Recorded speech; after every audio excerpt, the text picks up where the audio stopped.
Hi everyone, and welcome to release 6 of my knit along.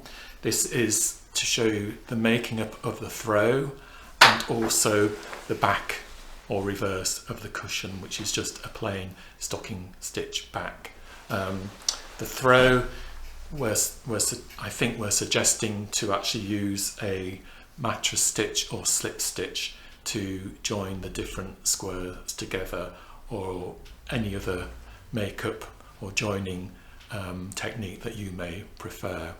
Anyway, I hope that you are continuing to enjoy working on this knit along, and I look forward to talking to you later. Thank you.